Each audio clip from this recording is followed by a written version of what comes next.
Le 7-9 de France Inter. Patrick Cohen. Le secrétaire national du Parti communiste avec nous et des questions d'auditeurs au standard d'Inter. Annie qui nous appelle de Lyon. Bonjour Annie. Bonjour. Nous vous écoutons. Bonjour France Inter, bonjour Pierre-Laurent. Bonjour. Voilà, je voulais te demander comment qu'on va expliquer aux gens qui vont voter au municipal qu'on continue de s'allier avec les partis socialistes, parce que je ne pense pas que le Front de gauche fasse une polémique comme tu l'as dit tout à l'heure. Simplement, le Front de gauche a émis un espoir au présidentiel. Il y avait beaucoup de monde dans la rue, il y avait beaucoup de jeunes, il y avait beaucoup d'espoir. Et là, j'ai l'impression que le PC est en train de tuer cet espoir en continuant à s'allier avec le Parti socialiste pour les municipales. Et comment tu vas leur expliquer de venir manifester pour le 1er décembre? Je ne comprends pas comment on va faire. Je ne suis pas schizophrène. Je ne comprends pas. Merci Annie. Pierre-Laurent va tenter de vous expliquer. Pierre-Laurent. D'abord à Lyon, puisque j'ai entendu qu'Annie était de Lyon, les communistes ont décidé de faire une liste à l'initiative du Front de gauche au premier tour. Donc, oui, mais... et dans des villes qui sont toutes proches de Lyon, par exemple à Vénissieux, à Vaux-en-Velin, oui, les à communistes Grigny, pas unanimes à Lyon, pardon. Oui, mais bien sûr que ça fait un débat chez des nous. 12 élus communistes de la majorité municipale ont décidé de ne pas participer à cette liste du Front de gauche. Oui, mais il y a eu une décision de la majorité des militants communistes. 53% contre 47%. Et elle va être respectée parce que chez nous, c'est la loi de la démocratie qui fonctionne. Et puis, dans d'autres villes qui sont à côté de Lyon, notamment les villes que nous dirigeons et d'autres, nous allons construire des listes d'union dès le premier tour parce que c'est la meilleure manière de garder des positions dans l'intérêt des populations. Comment est-ce qu'on va réussir à changer la politique du gouvernement et la politique nationale? Eh bien aussi en faisant dans les communes ce que le gouvernement ne veut pas faire au plan national, des politiques de gauche. Et partout où c'est possible, il faut saisir cette occasion. Parce qu'il y a suffisamment de difficultés pour les populations, suffisamment de difficultés pour les salariés, pour ne pas en rajouter. Donc ne laissons aucune ville à la droite et à l'extrême droite. Continuons à garder partout où c'est possible des majorités de gauche, mais évidemment, il faut se battre pour que ces majorités mènent des politiques de gauche. Mais ça donne une stratégie nationale. Le gouvernement ne veut pas faire une politique de gauche au plan national. Nous, dans les communes, on dit on peut le faire. Mais ça donne une stratégie illisible au plan national. Pierre-Laurent, un pied dehors, un pied dedans, un pied dans l'union de la gauche avec les socialistes à Paris, Brest, Amiens, Villeurbanne ou Perpignan, un pied dehors avec le Front de gauche à Lyon, Marseille, Nice, Strasbourg, ou Bordeaux. Absolument pas. Les communistes, d'ailleurs, sont très unis sur cette démarche dans le pays. Nous avançons en ayant un même objectif qui est d'imposer partout où c'est possible des politiques de gauche. Et si on peut le faire dans telle ou telle commune, on ne va sûrement pas s'en priver dans cette situation. Donc cette démarche-là, elle est déployée dans des configurations locales qui sont différentes, mais c'est une même et unique stratégie nationale des communistes. Une question de Thomas Legrand là-dessus. Mais imposer une politique de gauche, par exemple, à Paris, est-ce que la meilleure façon ne serait pas de montrer votre puissance, peut-être, à Paris lors du premier tour? Et finalement, ça sera impossible puisque vous partez divisé. Il y aura le parti de gauche avec Mme Simonet d'un côté. C'est une possibilité que nous avons étudiée d'ailleurs. Nous avons cherché dans les deux possibilités. Mais effectivement, nous avions une différence d'appréciation à l'intérieur du Front de gauche sur la situation parisienne. Moi, je ne crois pas que Hidalgo égale NKM. Et ça ne sera pas ma ligne de bataille municipale. Mais dans d'autres endroits, la situation se présente différemment. Et je le redis, à chaque fois, que ce soit au premier ou au deuxième tour, puisqu'aux élections municipales, de toute façon, partout, nous allons nous rassembler à gauche au deuxième tour, en tout cas je l'espère pour battre la droite et l'extrême droite, eh bien nous visons le même objectif, je le répète, faire progresser des politiques municipales dans l'intérêt des populations. Ça fait un petit peu politicien. On sait qu'à Paris, par exemple, vous avez obtenu la possibilité d'obtenir 13 conseillers de Paris, et on sait que la barre pour avoir un sénateur, c'est 12. Le parti de gauche dit, le PC cherche des places. C'est vendu pour un siège au Sénat. Mais non, mais tout ça, c'est ridicule. D'abord, la question sénatoriale, vous savez, elle se pose pas pour le moment. Donc, ça n'est pas la question qui se pose. Moi, ma question, c'est, on parlait de la situation du pays tout à l'heure. il y a énormément de difficultés.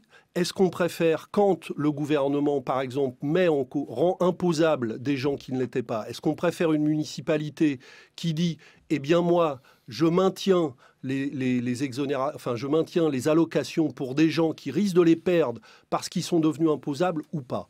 Est-ce qu'on va construire du logement social ou pas ? » Voilà les questions que se posent les habitants dans les communes, et ils attendent des majorités qui répondent oui ou non à ces questions-là. Et c'est l'unique objectif que nous poursuivons. Pierre Laurent, on va retourner à Lyon avec un autre auditeur, Benjamin, qui nous appelle. Bonjour Benjamin.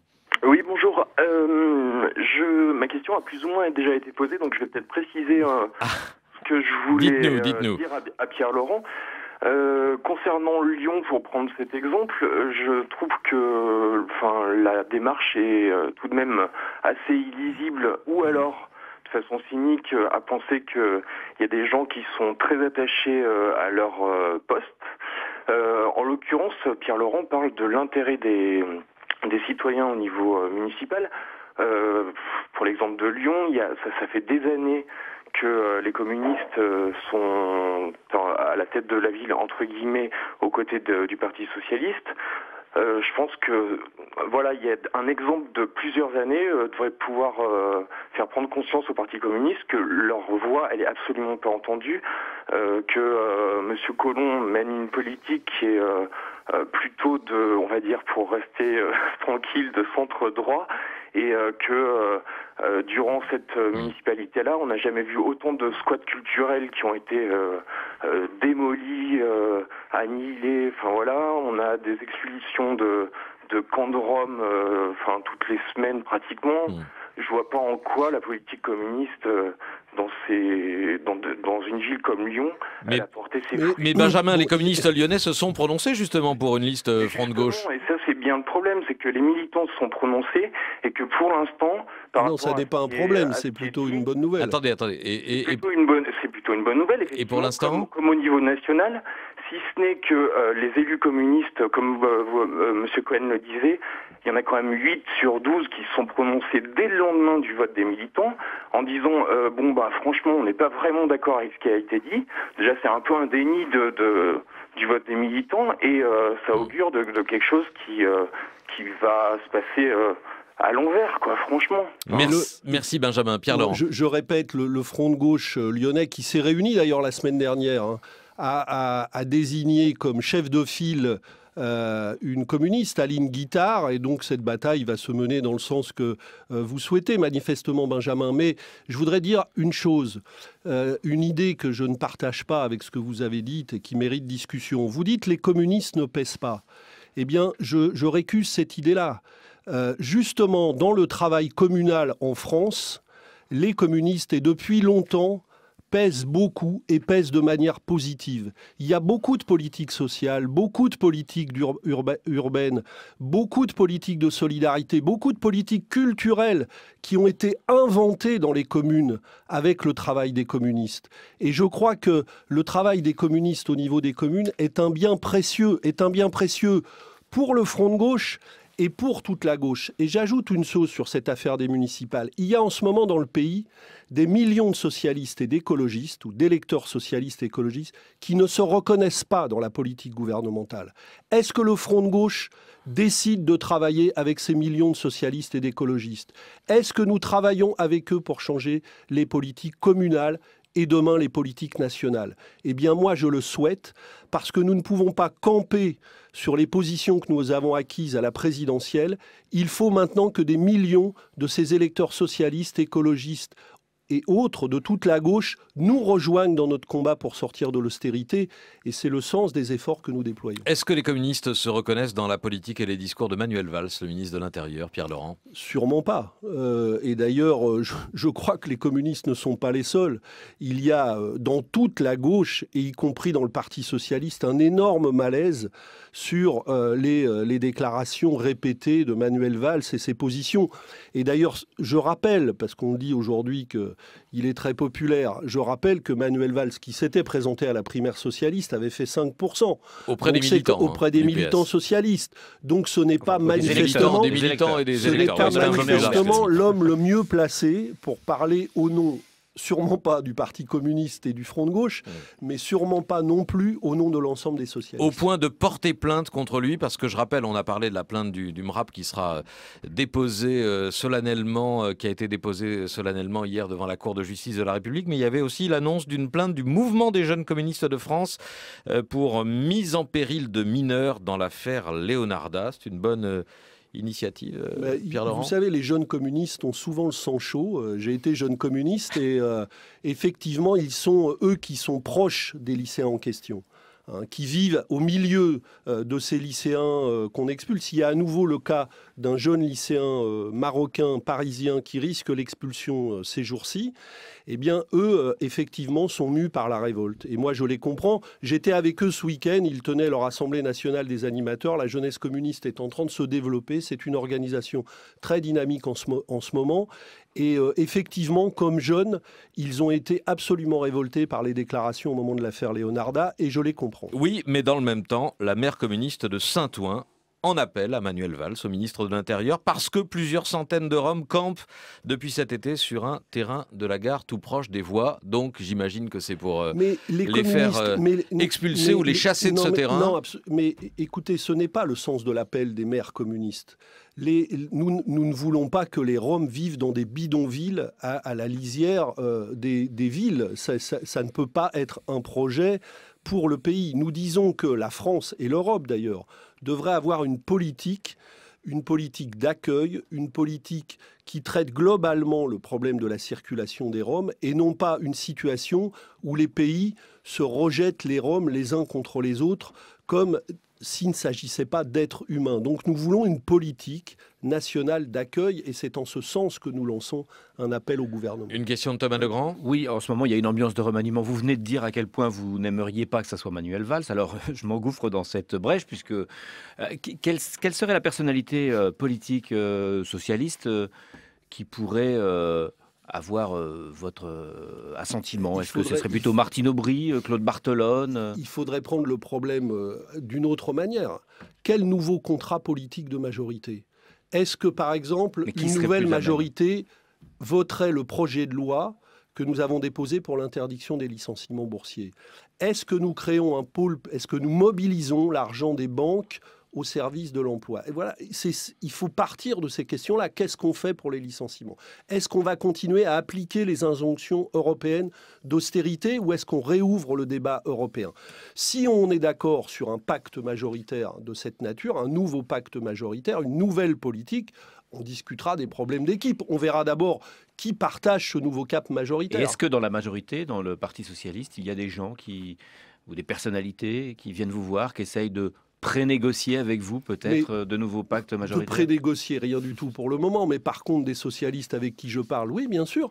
J'ai été invité il y a quelque temps à l'université du courant socialiste, maintenant la gauche, par Emmanuel Morel et Marie-Noëlle Lienemann. Ce qu'on appelle la gauche du PS. Ça ne sera pas Emmanuel Morel, le prochain Premier ministre. J'ai été parler avec eux, mais je sens que le malaise va très au-delà. Au Parti socialiste, nous voyons bien dans les débats parlementaires que beaucoup de socialistes, comme on dit, votent avec leurs pieds aujourd'hui par discipline, mais n'en pensent pas moins sur la piètre qualité des projets de loi que l'Élysée leur impose. Donc il y a, je crois, beaucoup de socialistes qui ont envie effectivement que le cap politique change. Tous n'ont pas pour le moment le courage de le dire publiquement, et je le regrette, mais il faut que nous soyons un front de gauche de la main tendue à tous ces socialistes et ces écologistes qui veulent changer le cap politique. Une dernière question au Standard Inter. Patrick nous appelle de Grenoble. Bonjour Patrick. Oui, bonjour. C'est la région grenobloise, je ne suis pas de Grenoble même. Bon, pas grave. Non, c'est pas grave. Au contraire, c'est mieux. Votre question. Bonjour à toute l'équipe, bonjour à Pierre-Laurent. Bonjour. J'aurais voulu avoir une précision sur le programme sur l'écologie du Parti communiste, parce que je sais que c'était un peu la dissension qu'il y avait entre le Parti de gauche et le Parti écologique. On parle jamais du programme du programme écologique du Parti de gauche, enfin très rarement sur les antennes des radios ou de la télévision, ce qui est un fort dommage parce que je pense que c'est quand même un programme qui tient vraiment la route. Qu'on pourrait plus développer, certainement amener la France à être une leader dans un programme écologique intéressant pour la planète. Et donc, je voulais savoir ce que vous en pensez avec le Parti communiste et si vous êtes toujours allié au Front de Gauche pour soutenir ce programme écologique fait par Négawatt, je crois. Merci Patrick. Pierre Laurent. Mais nous avons un texte commun qui s'appelle L'humain d'abord et qui comporte un chapitre entier sur ce que nous avions appelé à l'époque dans la présidentielle la planification écologique.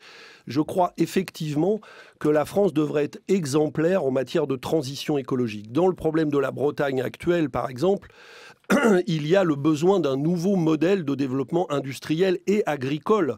On voit bien que nous sommes dans l'impasse du point de vue du modèle économique actuel. Donc il faut savoir allier une vraie qualité de production industrielle avec des impératifs écologiques qui permettront de réduire notamment les effets de gaz à effet de serre et d'autres sujets. Mais nous avons beaucoup d'ambition en matière écologique. Il n'y a plus de différence entre le parti de gauche et le parti communiste sur l'écologie, par exemple sur le nucléaire ? Oui, il y a une différence sur le nucléaire, effectivement, parce que nous pensons qu'un mixte énergie renouvelable et nucléaire reste nécessaire pour traverser cette transition écologique. Une dernière chose, Pierre Laurent, une citation. Jean-François Copé, hier soir, sur le plateau de Canal+, le Front de gauche ne vaut pas mieux que le Front national. C'est pas la première fois que la droite se livre à ce type d'insulte à notre égard, parce que nous comparer à l'extrême droite, pour moi, est une insulte politique grave. Et Monsieur Juppé, dont les amis se complaisent en ce moment Monsieur Copé, dont les amis se complaisent à l'UMP à flatter les propos racistes du Front National, ferait mieux de balayer devant sa porte plutôt que d'aller porter l'insulte contre des gens qui, au Front de gauche et au Parti communiste, ont toujours su se dresser avec courage contre l'extrême droite et contre ces propos, non seulement ces propos, mais ces actes racistes dans l'histoire de notre pays. Donc il n'a pas de leçon à nous donner en la matière. Merci Pierre Laurent d'être venu ce matin au micro de France Inter.